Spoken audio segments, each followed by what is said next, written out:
I'm Nathan Smith with Tallgrass TV. We are here with John Diaz of the film Five Star. So, John, just tell us what the film's about. Well, I play a 16-year-old kid, and it's a story of manhood, really. Like a coming of man story. Another guy's in it. His name is Primo. He plays a 5-star General Blood in the movie, and he's actually is a 5-star General Blood in real life. So just jumping on board with that was pretty intense. I was like, I don't know if I should like touch waters with that, but at the same time, as soon as I first met all those guys, Primo, Keith, the director Miller, they seemed so energetic and so like excited about this film, and I had to bring the same energy to them, and it was amazing. But basically, my father dies early on in the movie, and I'm just trying to figure out how did my father die, and like what's going on, and like I start working for Primo a little bit. Money goes missing. That's when the plot gets thicker, and it's a really intense film, and it really shows you like not only like the gang side of the blood, but also the brotherhood side of the Bloods. And like it's not just always about violence. It is about brotherhood and being part of a tradition. And some people don't join the Bloods just because they hear like, hey, I want to beat people up or I want to kill people. It's usually because their father was blood or their grandfather was blood or everybody in their neighborhood is blood. And it's just something that they do, that you have to do.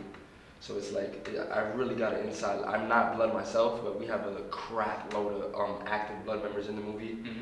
Tony Yale from the group G Unit with 50 Cent. Oh, yeah. He's in the movie. He's an active blood member as well. Primo is actually still an active blood member.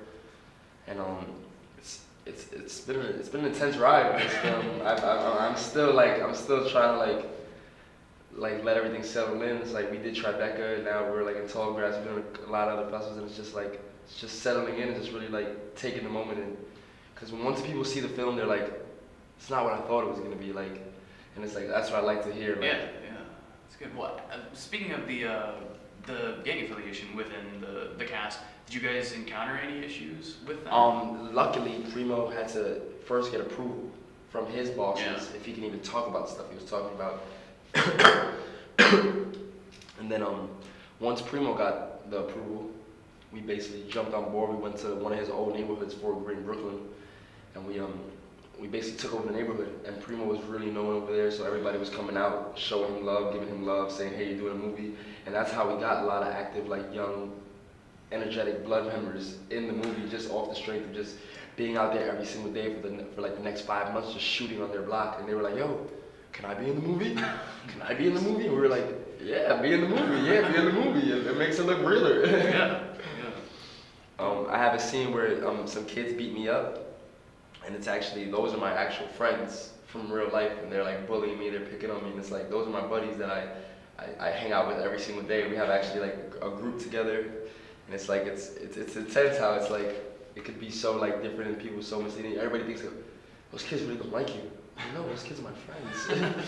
those are my friends I hang out with every day. No, but I think there's a lot of really genuine acting in there, and the dialogue is just so natural. And there's also, like, from the very opening shot of the film, there's this really long, intense dialogue take. And so, how much of the dialogue did you guys have pre-written? Like, how much of that was improv on set? For Keith Miller, I would have to say it was around 70% scripted, maybe 30%, or maybe even 80% scripted, and 20% like 20% improv. But most of the improvs, anything that we did improv was really structured improv. Like we weren't just like I wouldn't just randomly start talking about a girl I met last week. I would just try to like he would come to us and be like, "Hey, John needs to ask Primo, how do you join the Bloods?"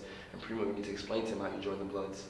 And Keith was like, "I don't really know how you join the Bloods, but I know you really know well as a Primo. So really teach John, because John doesn't know either. So really teach him." And Primo would really like sit down and have comment and really teach me. And most of the times, like I would just sit there and just learn. Like there was a lot of times where I was just like listening as an actor. And I was just sitting there like this is intense. This is really intense. And there's just there's a lot of situations like that. Especially when I'm trying to think. There was a scene where where it's actually the opening scene where Primo's sitting in the car, and until the end of the movie, you don't know that I'm sitting next to him. Right. And it's that scene right there where he's really talking about it. Like literally, I wanted to start crying. Like when he was talking about his kids and how like he wouldn't go to jail no more. because he had these children and he had like someone to take care of now. In a situation like that where you really see like, because my father left my mom when I was 2 years old.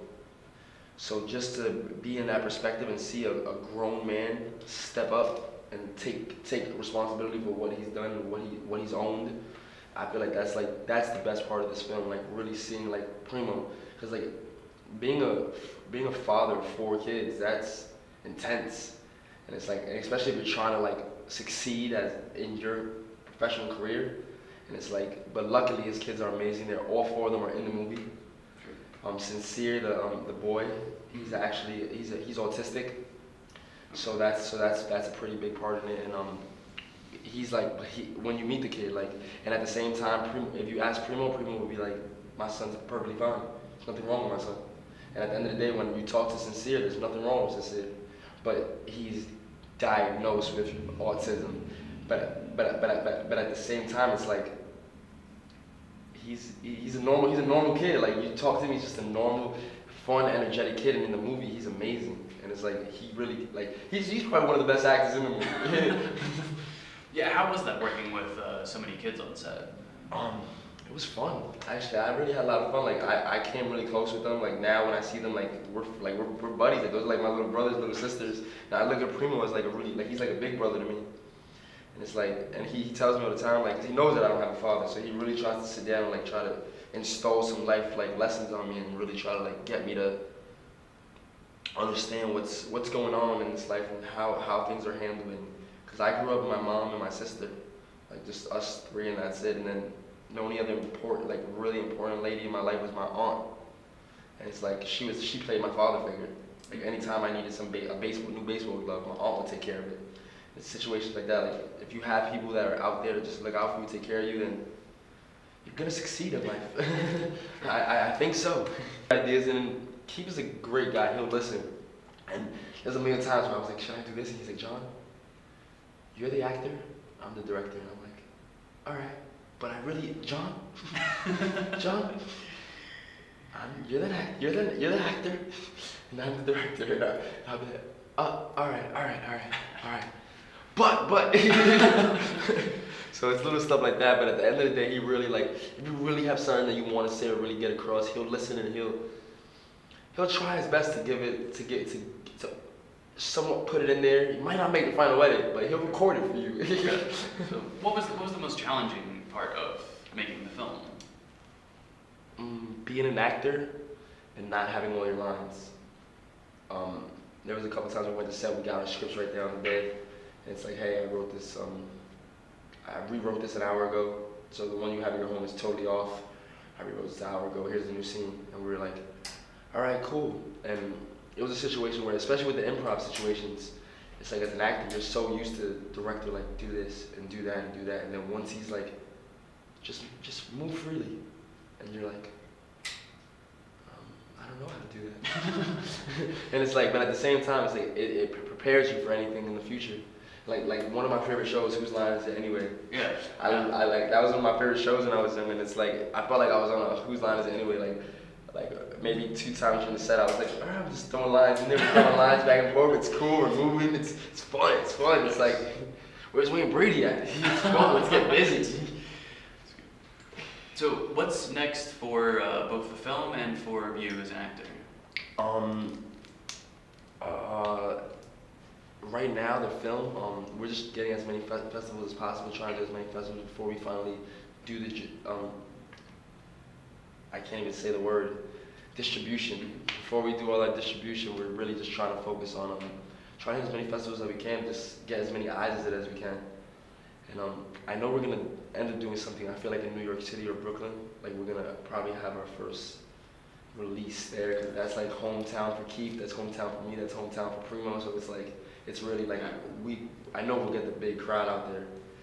And for me personally, I'm working on I'm actually auditioning for a film right now. I'm one of 2 people up for a role. I'm not gonna say what it's called because I don't want to push anything buttons, but I will tell you that Keanu Reeves is producing it. Nice. So that's pretty awesome. I got to meet him. That was pretty cool. I got to read for him. So that was pretty awesome. And it was just like, I was like, even if I don't get the role, I read for Keanu Reeves. It's like, that was an awesome feeling. But that's my next project right now that I'm praying that I get. And it's like I'm just like, and I met with the guy like maybe 5 times already. He's a really cool guy. He seems to love my energy. He tells me all the time that he could definitely see me playing the role. So it's just about like, hopefully all the business works out, and hopefully we can get that done. And then besides that, I'm also an artist, a rapper. So I'm just out, like, I do a lot of shows, I do a lot of studio time. And I have a song in the movie. So Keith put one of my songs in the movie, which was pretty awesome. I'm like, yeah, we're in the credits and we're in the little bar scene. You hear me rapping in the back. Okay, cool. What do you think of the Tallgrass Film Festival? This is my first film festival out of New York City, and I'm actually loving it. I met a lot of cool people down here. I actually met people that they were like, hey, next time you come down here, you don't even need a hotel, you're in my house. And it's like situations like that where it's like, just make connections everywhere. Now I can come to Kansas whenever I want. And it's like, and it's a situation where it's like, you guys really take care of your actors, your filmmakers. You guys really take care of us, and thank you guys for that. We appreciate that very much. I was talking to Jack, the guy that directed The Living, and we were having a conversation. He's like, yo, I've been to Vegas, I've been to this place, I've been to this place, I've been to this place. He's like, you need to travel by yourself. Like, they don't have people picking you up in cars, and they don't have people helping people around. They don't have people helping get you to places. Like, you have to figure stuff out yourself. And they're like, they're not like, there's nothing like this. And I was like, damn, that's crazy. He's like, this is like a really like, and I feel like that's what it is. It's a small community, and you guys all come together and really like just show us what Kansas and Tallgrass like really is about. Yeah. And I like that a lot. And I know my director, he's in New Orleans right now at the New Orleans Film Festival, and I know he's probably like, because he was telling me like, it's a little boring, blah, blah, and I'm like, I'm having a crap ton of fun out here. You probably didn't think Kansas was gonna be fun, but I'm having a crap load of fun out here. And he's just like, oh, I'm so happy for you, John. Like, just keep on having fun out there. That's good. All right, man. Thank you very much, John. Thank you so much for having me.